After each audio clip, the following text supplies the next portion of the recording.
बिस्मिल्लाहिर्रहमानिर्रहीम। अस्सलाम वालेकुम। द केमिस्ट्री विद सर एजी सालम पे आपको वेलकम। आज एक और हम टॉपिक पढ़ने जा रहे हैं। 9th क्लास के पहले चैप्टर का बहुत ही इम्पोर्टेंट टॉपिक है और केमिस्ट्री को समझने के लिए ये टॉपिक क्लियर होना लाजमी है। Without this topic chemistry is impossible. So आइए समझते हैं कि व्हाट इज़ एटम। एटम क्या होता है। देखें, matter is a composed of atom. मैं पहले लेक्चर में यह आपको बता के आया हूँ कि जो भी दुनिया में मैटर है वो सारे एटम्स के बने हुए हैं। तो इस लिहाज से एटम बहुत इम्पॉर्टेंट है। आइए समझते हैं कि एटम होता क्या है। तो सबसे पहले मैंने एटम की डेफिनेशन लिखी हुई है, वो यह है कि it is the smallest part of matter which take part in a chemical reaction. यह मादे का वो छोटे से छोटा ज़रा है जो केमिकल रिएक्शन में अपना वो क्या कहते हैं रोल प्ले करते हैं, उसे हम क्या कहेंगे, एटम कहेंगे। देखें, एटम की शेप भी मैंने नीचे बनाई हुई है। एटम बिल्कुल इस ही शेप का होता है, लेकिन यहाँ पर मैंने आपको समझाने के लिए यहाँ पर बड़ा बनाया है, लेकिन एटम बहुत ही छोटा होता है। हम अपनी आँखों से देख भी नहीं सकते। अगर ऐसे छोटे से ड्रॉप में भी हम एटम को देखें तो बिलियंस ऑफ एटम इसमें होंगे। तो एटम बहुत ही स्मॉलेस्ट पार्टिकल है मैटर का, जो टेक पार्ट करता है केमिकल रिएक्शन में। सो एटम क्या है? Smallest part of matter which take part in chemical reaction. ऐसा मादे का छोटे से छोटा ज़रा है जो केमिकल रिएक्शन में हिस्सा लेता है। आगे मैंने लिखा हुआ है atom is itself composed of सब एटॉमिक पार्टिकल। एटम खुद से और सब एटॉमिक उसके छोटे पार्टिकल्स का बना हुआ होता है, जिसमें आते हैं इलेक्ट्रॉन, प्रोटॉन्स एंड न्यूट्रॉन्स। इन तीन चीज़ों का एटम बना हुआ होता है। तो आइए समझते हैं कि इलेक्ट्रॉन क्या होता है, प्रोटॉन क्या होता है और न्यूट्रॉन क्या होते हैं। देखें, मैंने इन तीनों को अलग अलग डिफ़ाइन किया हुआ है यहाँ पर। देखिए, सबसे पहले है electron. Electron it is a represented by E. ऊपर यहाँ पर नेगेटिव चार्ज की निशानी देंगे। इलेक्ट्रॉन को ज़ाहिर ऐसे करते हैं, रिप्रेजेंट ऐसे करते हैं, कैसे, ई लिख के उसके ऊपर ये माइनस की निशानी दे देते हैं। और प्रोटॉन को कैसे करते हैं, it is represented by P, ऊपर पॉजिटिव चार्ज की निशानी देते हैं। और न्यूट्रॉन कैसे रिप्रेजेंट करते हैं, एन, ऊपर छोटा सा ज़ीरो दे देते हैं।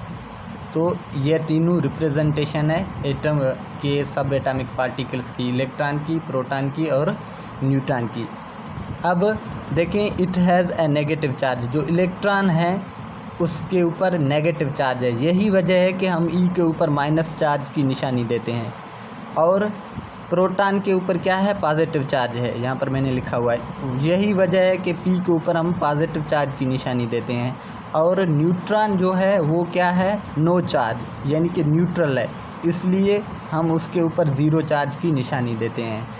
और यहाँ पर मैंने एक और लिखा हुआ है, it found in a shell or orbit or energy levels. ये जो है ना, ये सेंटर पे है, इसे हम कहते हैं न्यूक्लियस। प्रोटॉन और न्यूट्रॉन दोनों न्यूक्लियस के अंदर होते हैं। प्रोटॉन पे positive charge, neutron zero charge. ये दोनों कहाँ पर मिलते हैं, न्यूक्लियस ऑफ एटम के अंदर मिलते हैं। बाकी जो इलेक्ट्रॉन्स होते हैं वो ये बाहर इधर शेल्स में होते हैं, यहाँ पर शेल्स में होते हैं। तो ये चीज़ें पूछी जाती हैं डिफरेंट एग्ज़ाम्स में कि इलेक्ट्रॉन कहाँ पर होते हैं। तो इलेक्ट्रॉन शेल में होते हैं, इसे शेल भी कहा जाता है, इसे ऑर्बिट भी कहा जाता है, या इसे एनर्जी लेवल भी कहा जाता है। क्या, एनर्जी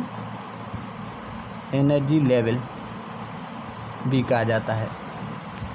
तो ये तीनों सेम ही चीज़ है, डिफरेंट नाम है। इन शेल्स को ही कहते हैं, शेल कहो या ऑर्बिट कहो या एनर्जी लेवल कहो, सेम बात है। अगर आपसे पूछा जाए कि इलेक्ट्रॉन कहाँ होते हैं, शेल्स में होते हैं या ऑर्बिट में होते हैं, या आप कह सकते हैं एनर्जी लेवल में होते हैं। इलेक्ट्रॉन और प्रोटॉन और न्यूट्रॉन कहाँ होते हैं, न्यूक्लियस ऑफ एटम में होते हैं, सही। और उसके बाद ये मैंने लिखा हुआ है मास ऑफ इलेक्ट्रॉन 9.11 × 10⁻³ kg, ये मास ऑफ इलेक्ट्रॉन मैंने लिखा हुआ है। यहाँ पर मैंने मास ऑफ प्रोटॉन लिखा हुआ है 1.672 × 10⁻27 kg, और यहाँ पर मैंने मास ऑफ न्यूट्रॉन लिखा हुआ है जो है 1.674 × 10⁻27 kg। इससे हमें एक और बात पता चलती है, वो क्या चलती है, वो ये चलती है कि इलेक्ट्रॉन, प्रोटॉन और न्यूट्रॉन में से जो सबसे हेवीएस्ट पार्टिकल है वो न्यूट्रॉन है। सबसे ज़्यादा जिसका वज़न है वो किसका है, न्यूट्रॉन का है। ये मुख्तलिफ टेस्ट में, जनरल टेस्ट में पूछा जाता है कि which of the following is the heaviest particle of matter या हेवीएस्ट पार्टिकल ऑफ एटम, तो वहाँ पर आपने न्यूट्रॉन टिक करना है, क्योंकि इन तीनों को आप जब देखेंगे तो आपको पता चलेगा कि न्यूट्रॉन का वज़न, वेट है जो सबसे ज़्यादा है। और दूसरी बात यह हमें पता चलती है कि सबसे लाइटेस्ट पार्टिकल है जो एटम का वो है इलेक्ट्रॉन, क्योंकि कम से कम वज़न या वेट कहीं वो किसका है, आपको इलेक्ट्रॉन का है। तो लाइटेस्ट पार्टिकल ऑफ एटम क्या है, इलेक्ट्रॉन है, और हेवीएस्ट पार्टिकल ऑफ मैटर क्या होता है, आपका होता है अपना न्यूट्रॉन। तो इसके बाद एक और बात, तो एटम जो होता है वो इलेक्ट्रिकली न्यूट्रल है, एटम पे कोई चार्ज नहीं होती। क्या है, atom is a neutral body, atom neutral body. अच्छा, यहाँ पर एक और क्वेश्चन अराइज होता है, वो कौन सा, कि एटम बना हुआ है इलेक्ट्रॉन, प्रोटॉन और न्यूट्रॉन का। एटम हम कहते हैं कि न्यूट्रल है, क्यों भाई, प्रोटॉन पे पॉजिटिव चार्ज है, इलेक्ट्रॉन पे नेगेटिव चार्ज है, फिर न्यूट्रल कैसे हो गया, वो इसलिए कि नंबर ऑफ़ प्रोटॉन और नंबर ऑफ़ इलेक्ट्रॉन दोनों बराबर होते हैं। जितने प्रोटॉन होते हैं उतने इलेक्ट्रॉन होते हैं, मतलब जितनी पॉजिटिव चार्ज होती है एटम के अंदर उतनी नेगेटिव चार्ज होती है, इसलिए पॉजिटिव चार्ज और नेगेटिव चार्ज आपस में कैंसिल हो जाएंगे और ओवरऑल एटम इलेक्ट्रिकली क्या है, न्यूट्रल है। तो यहाँ पर ये चीज़ लिख लें आप, number of electron and proton is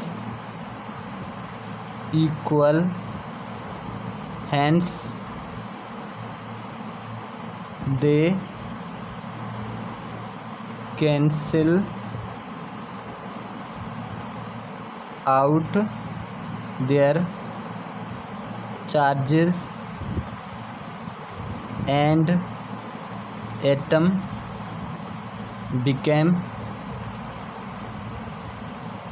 neutral, और एटम क्या हो जाता है, न्यूट्रल हो जाता है।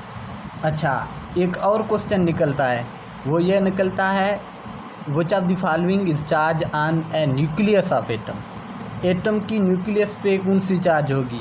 नीचे ऑप्शन दे देते हैं, positive, negative, neutral, all of this या नन ऑफ दिस। तो वहाँ पर आपने टिक करना है पॉजिटिव चार्ज, क्योंकि देखिए प्रोटॉन और न्यूट्रॉन दोनों न्यूक्लियस में है, इलेक्ट्रॉन बाहर शेल्स में है, तो न्यूट्रॉन पे तो कोई चार्ज नहीं है, बाकी बचे प्रोटॉन, तो ओवरऑल न्यूक्लियस पे कौन सी चार्ज आ जाएगी, प्रोटॉन पे पॉजिटिव चार्ज है तो न्यूक्लियस पे क्या आएगी, पॉजिटिव चार्ज आएगी, लेकिन होल ओवरऑल एटम क्या होता है, न्यूट्रल होता है। तो स्क्रीनशॉट लें और यहाँ पर आपका टॉपिक ख़त्म होता है, और नोट्स बनाते जाएं। अगर आपको टॉपिक अच्छा लगा तो लाइक करें, सब्सक्राइब करें और कमेंट। Thank you.